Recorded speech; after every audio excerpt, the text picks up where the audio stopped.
많은 인구가 실제로는 점점 더 많이 도시에 몰리고 있는 것 때문에 도시에 사는 사람들은 체감을 못하는 거죠. 점점 더 많은 사람들이 도시로 몰리기 때문에 이 한정된 자원에 경쟁이 몰리고 도시가 급격하게 없어지거나 사라지는 현상이 발생할 수 있다고 얘기를 해요.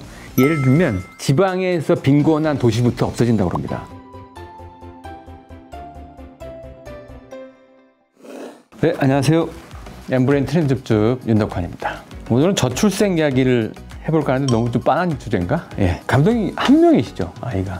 저도 한 명인데 저출생 얘기는 너무 오래됐어요. 그래서 사실은 이게 결론 부분도 이걸 도대체 어떻게 빼야 되나 고민을 좀 했는데 책 소개 또 한번 해드릴까 해요. 흥미롭지만 충격적인 얘기도 좀 가지고 있어서 통계를 보면 2023년 4분기니까 이거 이제 촬영일 기준으로 딱 한 1년 전쯤 돼요. 이때 0.65가 나왔습니다. 이게 진짜 역대 최저예요. 이거 2배 해도 한 1.3, 1.4도 굉장히 낮은 거거든요. 지금 사실은 이 출생률 관련돼가지고 가장 관심사는 2024년도에 과연 0.7대의 출생률이 깨지느냐 마느냐 이 얘기 관건이라고 합니다. 이 2024년도 한 해 합계 출생률이 0.68 정도로 예상했다 그래요. 아마 그거보다는 높게 나오느냐 마느냐가 이제 좀 관건이라고 합니다.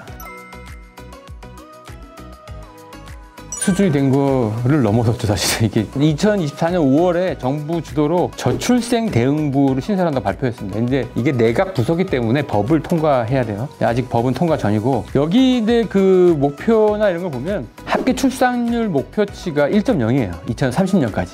근데 내용을 보면 남성 출산 휴가 강화, 육아기 유연 근무제 강화, 공공주택 공급 이렇게 강화돼 있는데 이거 사실 지금 하고 있는 거거든요. 그래서 대부분 기존 정책 계승이나 연장을 이렇게 하고 있어가지고 새롭지 않다 이런 식의 비판들도 꽤 있습니다. 한 번에 해결은 안 될 것 같은데 도움이 되긴 하겠죠. 근데 원인 진단을 한 외신 보도가 있어가지고 보면은 흥미로워요. 남성 출산 휴가를 쓴다 그래도 이걸 쓸 수 없는 분위기가 있어요, 실제로. 그게 사실은 일의 전체 분량에서 이 친구 한 명이 빠지면 나머지 사람들이 이걸 부담을 해줘야 되는데 그거가 사실 부담스럽죠, 솔직히 말해서. 그 다음에 여성이 일찍 퇴근할 수 있는 분위기, 이것도 마찬가지죠. 그다음에 높은 사교육 비용, 직주 근접에 주택을 쉽게 얻기 힘든 경제적 상황 이런 것들이 맞물리면서 복잡하게 이제 물려 있다고 분석을 하고 있습니다. 그 다음에 이 여성이 쉽게 나올 수 없게 하는 사회 구조적 문제나 문화적 갈등, 특히 이제 남녀 청년 세대의 갈등 이런 것들이 이제 문화적 갈등도 있어가지고 BBC 기자가 이걸 소개를 했죠. 인터뷰를 통해 가지고 나타난 결론은 출산 파업 중이다 이렇게까지 얘기를 하고 있다고 합니다. 맞아요. 그래서 저희가 조사를 해봤습니다. 출산 계획에 대해서. 그래서 20, 30, 40대 현실 부모가 될 가능성이 매우 높은 이분들 1200명을 조사를 했는데요. 이 결과를 보면 흥미로운 부분이 꽤 있습니다. 결론적으로 보면 출산은 선택의 문제로 보는 사람이 한 51.8%로 제일 많아요. 현실적으로 이 저출산을 해결하려면 지금 노동 환경 개선이 중요하다. 출산이나 육아의 직접적인 현금 지원이나 이런 것들보다는 지금의 일하고 있는 환경의 문제인데 이거는 정부가 어디까지 개선할 수 있느냐. 결국 기업이 이걸 지원할 수 있게 인센티브를 어떻게 제공하느냐가 관건이 될 것 같다는 생각이 듭니다. 그리고 전체적인 분위기는 뭐냐면 출산율이 낮은 원인은 이 경제적인 원인이 압도적으로 높아요. 이거 사실 현실을 부정할 수는 없죠. 자, 흥미로운 점은 이 자녀 출산 계획에 관련된 부분이에요. 지금 현재는 계획이 없지만 언제든 생각이 바뀔 수 있다고 생각한다. 이게 46.1% 2명 중 1명입니다. 지금 현재는 자녀 계획이 없지만 지금부터 건강관리 등 준비를 하고 싶은 마음이 있다. 이게 47.9%. 그러니까 이 두 가지를 합해보면 어떤 식의 이야기를 하고 있냐면 낳을 수 있는 가능성을 염두에 두고 있는 거죠. 이거 되게 중요한 겁니다, 사실은. 상황이 바뀌면 낳겠다는 얘기죠. 자, 그래서 이분들이 생각하는 게 지금 건강할 때 난자와 정자 같은 동결 보존 시술에 대한 관심이 생긴 것 같습니다. 그래서 저희가 이걸 물어봤어요. 인지도가 들어본 적이 있고 좀 디테일하게 알고 있다. 이게 4명 중 1명입니다. 25.8%. 근데 잘 모르지만 들어는 봤다. 이게 68%예요. 이 20, 30, 40의 남녀분들은 이 시술에 대해서 인지하고 있는 거예요. 특히 20대, 30대가 여기에 대한 호감이 높아요. 아무래도 임신이나 출산에 임박한 사람들이 여기에 대한 관심이 좀 더 많다. 이걸 확인할 수 있습니다. 자, 그런데 여기도 단점이 있어요. 이것도 시술 비용이 너무 비싸면 포기하는 거예요. 지금 출산을 하지 않으려는 이유랑 난자와 정자 동결 보존 시술에 대한 관심도 이 다 비용과 관련돼 있습니다. 그 정부가 경제적으로 어떻게 이 시스템적으로 지원해 주느냐 또는 육아나 이 전체적인 시스템을 관리해 주느냐가 되게 중요한 포인트가 될 수 있다고 생각하는 거죠. 정리해 보면 여기 이 조사에서 주로 얘기하는 가장 중요한 메시지는 상황 좋아지면 낳겠다는 응답이 많다는 거예요. 요거를 잘 기억하셔야 될 것 같습니다. 네.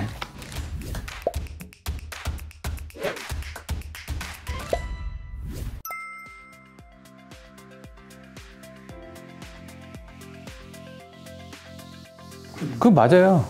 근데 체감이 왜 안 되냐? 여기 되게 중요한 단서가 있습니다. 여기 보면 앨런 말라흐라고 제가 그분 강의도 들었는데 80대 할아버지더라고요. 네.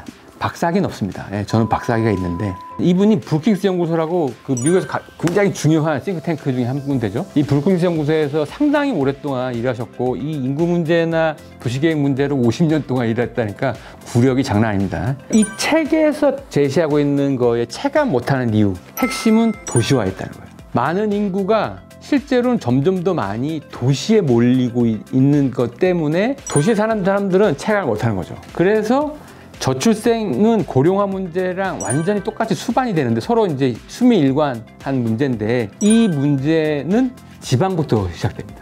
고령 사회나 저출생의 문제는 지방 도시 소멸부터 시작되는 거고 도시 생활은 그럼 어떻게 되느냐? 점점 더 많은 사람들이 도시로 몰리기 때문에 이 한정된 자원에 경쟁이 몰리고 이건 다시 이제 생존 경쟁을 위해서 저출산으로 다시 연결된다. 요건 이제 서울대 보건대학원의 조영태 교수께서 얘기도 했죠. 이게 그러면 계속 도시화가 지속되면 되는 게 아니냐. 이게 안 된다는 게 이 책의 주장이에요. 핵심은 뭐냐면 도시화도 계속 유지가 되다가 도시가 급격하게 없어지거나 사라지는 현상이 발생할 수 있다고 얘기를 해요. 예를 들면 지방에서 빈곤한 도시부터 없어진다고 합니다. 디트로이트, 지금 러스트벨트로 이제 포함되는 도시 중에 하나죠. 디트로이트는 6년 동안 2014년부터 2020년 동안 빈집이 한 2만 채 정도 없었다고 그래요. 그래서 빈집이 철거되고 동유럽 국가가 이 타격이 직접적으로 많고 예를 들면 불가리아 같은 데 있죠. 여기는 전체 가구의 7%, 그러니까 4가구 중 1가구가 빈집이라고 합니다. 도시도 저출생과 고령화가 계속 지속되다가 이 인구 자체가 줄어들 수밖에 없으니까 급격하게 소멸화되는 현상들을 맞이하게 될 거라는 거죠. 그럼 대안이 있나요? 앨런 말라흐 연구원에 따르면 지역화예요. 축소되는 세계를 받아들이라고 얘기합니다. 어차피 인구가 늘어나지는 않을 가능성이 매우 크기 때문에 이렇게 되면 관리해야 되는데 관리의 핵심이 지역에서 생산, 소비, 교통, 뭐 이렇게 교육이나 뭐 양육 이런 것들이 다 가능하게 네트워킹 되는 것이 훨씬 중요하다. 이게 유일하게 지역이 소멸되지 않는 방법이고 지금의 축소되는 세계를 유지하는 방법이에요. 지금은 이제 중앙 집권형이잖아요. 그래서 비용을 낮게 만들고 물류 시스템을 연결하는 건데 지역의 네트워크 안에서 지속 가능한 경제 체제를 만들어야 된다. 그러니까 사실 이런 관점으로 보면은 서울 수도권 중심의 수도권화가 아니라 지방 중소도시를 키우는 것이 저출생의 해법일 수 있다. 이렇게 제안하는 거랑 굉장히 유사한 거죠. 이 관점은 우리가 한번 생각해 볼 만한 저출생의 해법일 것 같다는 생각도 한번 해봤습니다.